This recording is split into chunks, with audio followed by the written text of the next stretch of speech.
सुनीता जी ने सोचा था बहू आ जाएगी तो मुझे एक साथी मिल जाएगी। एक बेटी की कमी उन्हें हमेशा से थी। सहेलियां जब भी बेटियों के साथ शॉपिंग पार्लर में जाती थी तब एक कसक उनके मन में उठती, काश मेरी भी एक बेटी होती। शादी से पहले उन्हें फिल्म देखने का बहुत शौक था।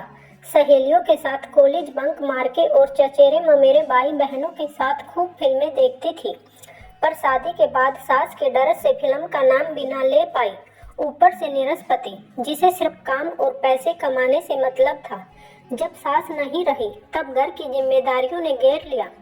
फिर मौज मस्ती कोई अकेले करने की चीज नहीं थी, एक साथी तो चाहिए था। बेटा पापा का कार्बन कॉपी बाहर जाने के नाम से ही चिढ़ता था। एक साथी की कमी के कारण अपने मन का कुछ न कर पाई। उनके पति टूर में व्यस्त रहे और बेटा पढ़ाई में। अब वो सोच रही थी बहू आएगी तो उसके साथ अपने शौक पूरे किया करूंगी। बड़े अरमानों के साथ उन्होंने बहू नेहा का स्वागत किया। नेहा अपने माता पिता की इकलौती बेटी थी। खूबसूरत पोस्ट ग्रेजुएट नेहा ने पढ़ाई के अलावा कभी कोई काम नहीं किया था, ऐसा उसकी माँ ने शादी से पहले ही कह दिया था।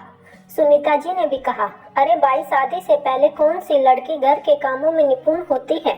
हमने भी शादी के बाद ही धीरे धीरे सब सीखा था, नेहा भी सीख जाएगी। शादी के अगले दिन सुनीता जी नाश्ता लगा रही थी कि नेहा ने कहा, मुझे पीएचडी करनी है। घर वाले सुनकर बहुत खुश हुए। सुनीता जी ने कहा, हाँ बेटा तुझे जो करना है कर।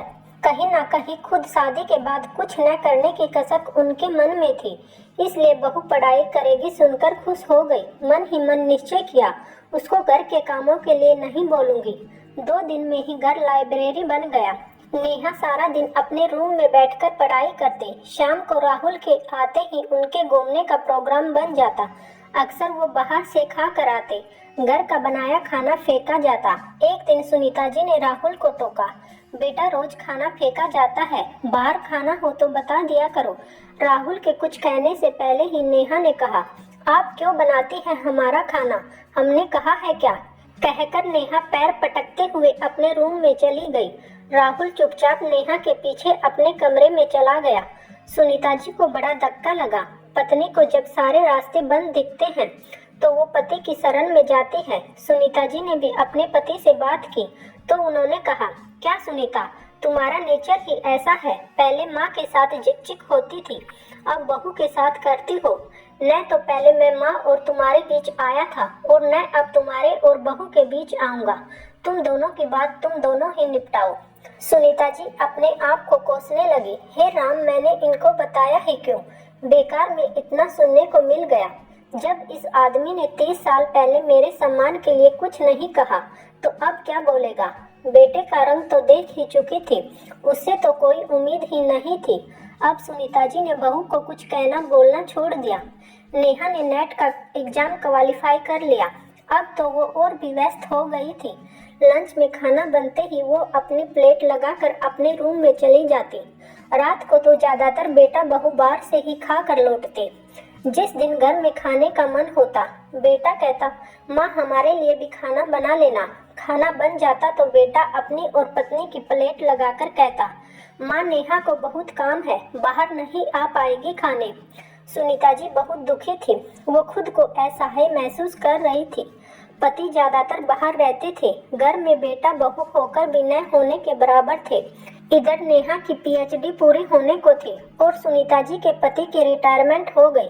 सुनीता जी खुश थी कि अब पति रहेंगे तो उनका एकाकीपन दूर होगा। सुनीता जी खुश थी कि अब रिटायरमेंट के बाद पति का साथ होगा तो अकेलापन काटेगा नहीं। उन्होंने तो सारा प्लान बना लिया था। अब तक जो भी अरमान उनके मन में थे वो सारे पूरे करेगी। पर प्लानिंग सिर्फ सुनीता जी ने ही नहीं किया था, उनके पति ने भी सारी तैयारियां करके रखी थी। रिटायरमेंट के बाद उनके पति सुबह ही योगा क्लास के लिए चले जाते। वहां से आते, नहा धोकर नाश्ता करके एनजीओ में स्लिम एरिया के बच्चों को पढ़ाने चले जाते। दोपहर में लंच करने के बाद थोड़ा आराम करके फिर दोस्तों के साथ क्लब चले जाते। सुनीता जी के दिल के अरमान दिल में ही रह गई। पति से शिकायत करती तो वो कहते, अरे भाई मैंने तो पहले ही प्लानिंग कर रखी थी, जो भी मैं पहले नहीं कर पाया वो मैं रिटायरमेंट के बाद करूंगा। नेहा ने प्राइवेट कॉलेज में पढ़ाना शुरू कर दिया था। तो अब उसके पास काम करने का बिल्कुल भी समय नहीं होता था। सुबह सुनीता जी सबकी पसंद का नाश्ता बनाती, बेटे बहू का टिफिन पैक करती, सारा दिन काम में ही लगी रहती। बेटे के शादी से पहले उनकी मित्र मंडली जब भी बुलाती, उनके पास समय ही नहीं होता जाने का। किट्टी पार्टी तो दूर की बात, दोस्तों के जन्मदिन और एनिवर्सरी में जाना भी दूभर हो गया था। एक दिन रहा नहीं गया तो बेटे से बोले, नेहा से कहा करो मेरी थोड़ी मदद कर दिया करे। बेटा बोला, माँ आप पहले तो सारा काम करती थी, तब तो आपको मदद की जरूरत कभी नहीं हुई। आप उसे अपनी बेटी मानेंगी तो कोई प्रॉब्लम नहीं होगी। बहू काम ना करे तो लोगों को प्रॉब्लम होने लगती है। पहले 3 लोगों का खाना बनाती थी, अब 4 का बनाती है। ऐसी क्या आफत आ गई। नेहा तो बेचारी करना चाहती है पर वर्किंग है, पैसे कमाती है, टाइम ही नहीं मिलता उसे। आप उसकी प्रॉब्लम भी तो समझिए। सुनीता जी के कानों में एक एक शब्द हथौड़े की तरह पड़ रहे थे। सही कहा बेटे ने, वो वर्किंग तो नहीं, बाहर जाकर पैसे कमा कर नहीं ला सकती, पर कौन कहे कि बेटा तेरी बीवी की सैलरी तो उसकी लिपस्टिक बिंदी में ही खर्च हो जाती है, जो वो पैसे की कमी की वजह से तो नहीं करती। क्या करूं, शुरू से सारे काम अकेले ही करती आई हूं। सास ननद से कभी उन्हें मदद की उम्मीद थी ही नहीं। पति ज्यादातर बाहर ही रहे। पति को कभी कुछ करने को कह भी देती तो सास 10 बातें सुनाती। मेरा बेटा तो अभी छोटा है, यह सोचते सोचते कब कॉलेज पहुंच गया, फिर नौकरी भी करने लग गया। अपनी ममता से वसूभूत होकर बेटे को कभी भी हाथ बटाने के लिए नहीं कहा। आज सोचती है अगर बेटी होती तो क्या उससे भी सहायता के लिए नहीं कहती। शायद नहीं, ससुराल भेजना है यही सोचकर काम सिखाती बेटी को। बेटे ने एक बार भी नहीं सोचा, माँ की भी तो उम्र हो रही है, अब ये भागदौड़ नहीं होता। अब शरीर साथ देना छोड़ रहा है। सारा दिन फिरकी की तरह घर के कामों में लगी रहती हूँ और रात को सारा शरीर दुखता है। पास में लेटे पति उनकी ऊ आ को सुनकर कहते हैं, डॉक्टर के पास चली जाना, बस कर्तव्य की इति। कभी लगता शायद घर के कामों की वजह से वो परेशान नहीं है। उन्हें अब लगने लगा है कि वो उपेक्षित तिरस्कृत है इस घर में। सबको सिर्फ उनसे काम के कारण ही मतलब है। कुछ दिनों के बाद राहुल ने बताया कि नेहा माँ बनने वाली है। घर एक बार फिर खुशियों से भर गया। नए मेहमान को लेकर तरह तरह की तैयारियां शुरू हो गई। सुनीता जी भी खुश थी। एक तो उनका प्रमोशन होने वाला था, वो दादी बनने वाली थी, और कहीं ना कहीं ये आस भी थी कि शायद माँ बनने के बाद नेहा जिम्मेदार हो जाए। नेहा माँ बनने वाली थी, सारे घर वाले उसकी तीमारदारी में लग गए। सुनीता जी ने उसकी सेवा टहल में कोई कसर न छोड़ी।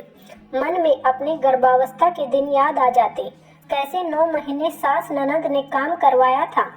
नॉर्मल डिलीवरी के सपने दिखाकर सास चक्की भी ले आई थी, रोज दलिया उनसे पिसवाती।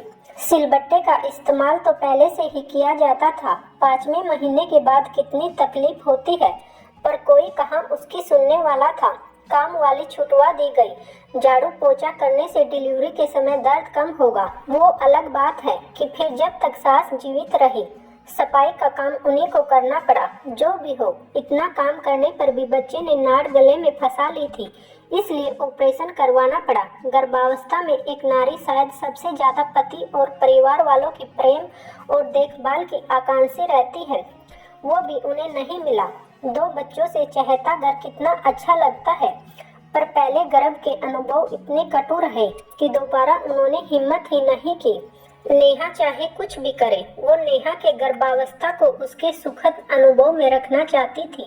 नीति के खेल भी निराले। सुनीता जी के 60वें जन्म दिवस पर नेहा ने पुत्र को जन्म दिया।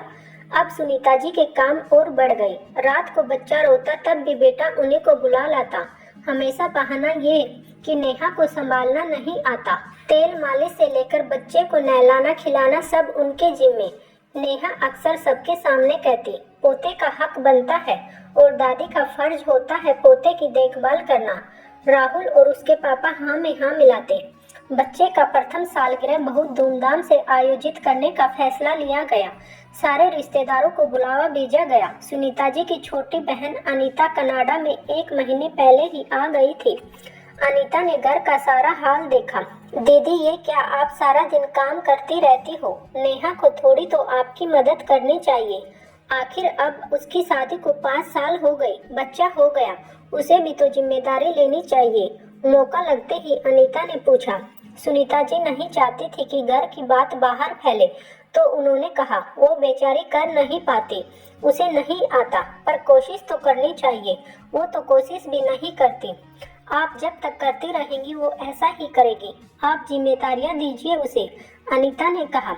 सुनीता जी अब अपने आप को रोक ना पाई और सारा किस्सा अनीता को सुनाकर बोली, बहन तू ही अपने जीजाजी से बात कर, वो तो मेरी सुनते ही नहीं। अनीता बोली, दीदी अपने हक की लड़ाई तुम्हें खुद ही लड़नी पड़ेगी। बहन ने सुनीता जी के कानों में कुछ खुसफुसाया। सुनकर सुनीता जी के मन में थोड़ी निश्चिंतता आई। जन्मदिन की पार्टी में अब सिर्फ एक हफ्ता बचा था। सुनीता जी अपने लिए अभी कुछ खरीद ना पाई थी। रोज नेहा और राहुल शॉपिंग करने निकल जाते। सुनीता जी जब भी जाने की कहती, बच्चा कौन संभालेगा, ये प्रश्न सामने आ जाता। अनीता ने कहा, राहुल आज संडे है, तुम नेहा और जीजाजी तीनों घर पर हो, आज मैं और दीदी शॉपिंग जाएंगे। दीदी ने पार्टी के लिए कुछ नहीं खरीदा। राहुल ने कहा, मुझे पार्टी की तैयारी के लिए बाहर जाना है, नेहा भी साथ जाएगी। डेकोरेशन का आज ही फाइनल करना है, वो नहीं जाएगी तो कैसे होगा। नेहा मम्मी के लिए ले आएगी कपड़े। अनीता ने सुनीता को इशारा किया। सुनीता जी ने कहा, राहुल तुम तो अब रहने दो बेटा, मेरे कपड़े मैं खुद ही ले आऊंगी। रही बात तुम लोगों को जाना है तो बेटू को साथ ले जाओ, अब वो 1 साल का होने वाला है, साथ ले जा सकते हो। राहुल और नेहा एक दूसरे का मुंह देखने लगे। बहुत तरह से कोशिश की गई कि सुनीता जी राजी हो जाए घर पर रुकने के लिए, पर सुनीता जी नहीं मानी। दोनों बहनें साथ शॉपिंग पर चली गई। जन्मदिन का बहुत ही भव्य आयोजन किया गया था। पति बेटे और बहू को याद भी नहीं था कि आज सुनीता जी का भी जन्मदिन है। सुनीता जी कभी बहुत अच्छा गाना गाती थी, तो उनके भाई भाभी और बहन ने गाने की फरमाइश की। सुनीता जी ने भी पोते को गोद में लेकर गाना गाया, नाम करेगा रोशन जग में मेरा राज दुलारा। बिना रियाज के भी सुनीता जी ने बहुत ही सुर में गाना गाया। सभी तालियां बजाकर उनका उत्साहवर्धन करने लगी। अब केक काटने की बारी आई। टेबल पर 2 केक देखकर सभी आश्चर्यचकित हो गए। राहुल ने फटाफट से प्लानर को फोन लगाया कि गलती से 2 केक आ गए हैं। अनीता ने सबको बताया कि आज सुनीता जी का भी जन्मदिन है, इसलिए मैंने मंगवाया है। राहुल अपमान से भर गया। उसे नेहा और सुनीता जी के पति को लग रहा था कि उन्हें अपमानित करने के लिए ही अनीता बिना बताए केक ले आई थी। केक काटने के बाद सुनीता जी ने बड़ी सभा में कहा, आज मैं 60 साल की हो गई। गवर्नमेंट रूल के अनुसार आज से मेरी रिटायर्ड लाइफ शुरू। सब हंसने लगे। अगले दिन सुबह सुनीता जी रोज की तरह 5 बजे सोकर उठी। नित्य क्रम से निवृत्त होकर अपने स्पोर्ट शूज पहने। उनके पति जो योगा क्लास जाने के लिए तैयार हो रहे थे, पूछा, तुम कहाँ जा रही हो? सुनीता जी ने कहा, वॉक के लिए। किसके साथ? क्यों, साथ की क्या जरूरत है? फिर नाश्ता, राहुल नेहा का टिफिन, बेटू का बेबी फूड और मेरा जूस कब बनाओगे? राहुल नेहा का टिफिन बनाना मेरी जिम्मेदारी नहीं है, बेटू की जिम्मेदारी उसके माता पिता की है। और जूस आप खुद से बनाना, नहीं तो जूस कॉर्नर से पीकर आना। मैंने कल ही कहा था मेरी रिटायरमेंट डेज शुरू आज से, कहकर वो वॉक के लिए चली गई। जब वो घर वापस आई तो देखा घर छोटा मोटा अखाड़ा बन चुका था। बेटू भूख के कारण रो रहा था। नेहा ब्रेड सेकने की पुरजोर कोशिश कर रही थी। राहुल जले हुए टोस्ट में मक्खन लगा रहा था। सुनीता जी के पति रोते हुए पोते के डायपर चेंज करने की कोशिश कर रहे थे। सुनीता जी को देखकर सबकी जान में जान आई कि बाकी काम अब वो करेगी, पर ये क्या, वो तो सीधे वॉशरूम में नहाने चली गई, फिर आकर पूजा रूम में। अब राहुल से रहा नहीं गया। उसने कहा, माँ ये क्या है? आज तो लगता है हम दोनों ही ऑफिस नहीं जा पाएंगे। आपको ये क्या हो गया है? अब मैं 60 साल की हो गई हूँ, जैसे तेरी पापा की रिटायरमेंट हुई है, अब मेरी भी रिटायर्ड लाइफ शुरू। माँ क्या बकवास कर रही हो? घर के कामों की कोई रिटायरमेंट थोड़ी ना होती है। हाँ बेटा, घर के काम ना तो लोगों को दिखते हैं और न ही सैलरी मिलती है, न तो इन कामों का कोई मूल्य घर वाले देते हैं और न तो रिटायरमेंट होती है। परंतु अगर गृहिणी बीमार पड़ गई या उसे कहीं जाना पड़ा तो पूरे घर वाले परेशान हो जाते हैं। इतना सा काम जिसका कोई मूल्य तुम लोगों की नजरों में नहीं, उन्हें करने में ही तुम लोगों की जान निकल जाती है। मौके की नजाकत समझकर राहुल की आवाज में नरमी आ चुकी थी। उसने कहा, माँ, मैंने आपको पहले भी कहा था, नेहा जॉब करती है, आप तो घर में रहती थी, इसलिए घर के कामों में परफेक्ट हैं। सुनीता जी ने कहा, बेटा, बात सिर्फ नेहा की नहीं है, तुम सब भी अपनी जिम्मेदारी से भागते हो। और रही बात जॉब करने की, तो आज से 35 साल पहले मेरे माता पिता ने भी मुझे परास्नातक के साथ बीएड करवाया था। मेरे भी मन में अरमान थे कि मैं नौकरी करती, परंतु मेरा साथ न तो तुम्हारे पिता ने दिया और न ही तुम्हारे दादा दादी बुआ ने। मैं तो स्वयं चाहती हूँ कि मेरी बहू के सपने अधूरे ना रहे, परंतु तुम लोगों को अपनी जिम्मेदारियां भी समझनी चाहिए। नेहा, तुम सच बताओ, तुम्हारे साथ पढ़ने वाली या नौकरी करने वाली कितनी लड़कियों की सास ने उनका इतना सपोर्ट किया है? नेहा सोचने लगी। उसकी प्रिय सहेली रिचा, जिसकी आंखें अधिकतर दिन सुबह सुर्ख लाल रहती हैं, उसके नाखूनों में रोज ड्रेस के साथ मैचिंग नेल पेंट लगा होता है और रिचा सुबह आकर नाखून के पोरों में से खुरचकर सूखा आटा निकालती है। उसे शाम को घर आने की जल्दी नहीं होती। जब तक राहुल पिक करने नहीं आता तो वो कॉलेज में बैठी उसका इंतजार करती है, क्योंकि उसे पता होता है कि बेटू की परवरिश में कोई कमी नहीं है। बेटू के पास उसकी माँ से भी ज्यादा ध्यान रखने वाली दादी माँ है, जबकि उसके साथ काम करने वाली औरतें छुट्टी होते ही पागलों की तरह घर जाने को बेताब रहती हैं। उन्हें पहले डे केयर से बच्चों को लाना पड़ता है, फिर घर के बाकी काम करने पड़ते हैं। उसका जब भी मन होता है वो और राहुल फिल्म देखने चले जाते या ऑफिस कलीग की पार्टी में निश्चित होकर चली जाती, जबकि उसकी कई सहेलियों को उनके पति ससुराल वाले रात की पार्टी में जाने की अनुमति नहीं देते थे, या जाते भी थी तो पूरे घर का खाना बनाकर। सच, उसकी जितनी आज़ादी किसी को नहीं मिली थी। पर नेहा ने कहा, मेरे हाथ का खाना किसी को पसंद नहीं आएगा। राहुल तो हमेशा कहते हैं, मम्मी जैसा खाना कोई नहीं बना सकता। सुनीता जी ने कहा, नेहा, तुम सीखने की कोशिश करोगी तो तुम्हें भी आ जाएगा। तुम नहीं चाहती जैसे राहुल मेरे हाथ से बने खाने की तारीफ करता है, वैसे ही बेटू भी तुम्हारी करे। नेहा ने कहा, मम्मी माफ कर दीजिए, मुझे अपनी गलती का एहसास हो रहा है। अगले दिन सुबह 5 बजे सुनीता जी वॉक पर जाने को तैयार हुई तो उनके पति ने कहा, सुनीता, आज से हम तुम एक साथ योगा क्लास चलेंगे। मैंने तुम्हारा नाम एनरोल करवा दिया है। योगा क्लास से वापस आकर देखा तो राहुल वॉशिंग मशीन में कपड़े धो रहा था और नेहा बेटू को खाना खिला रही थी। टेढ़ी मेढ़ी भिंडी काट कर उसने रखी थी। सुनीता जी ने पराठे सेके और नेहा ने सुनीता जी के निर्देश पर भिंडी बनाई। सुनीता जी को हंसी आ गई जब उन्होंने देखा कि उनके पति डस्टिंग कर रहे हैं।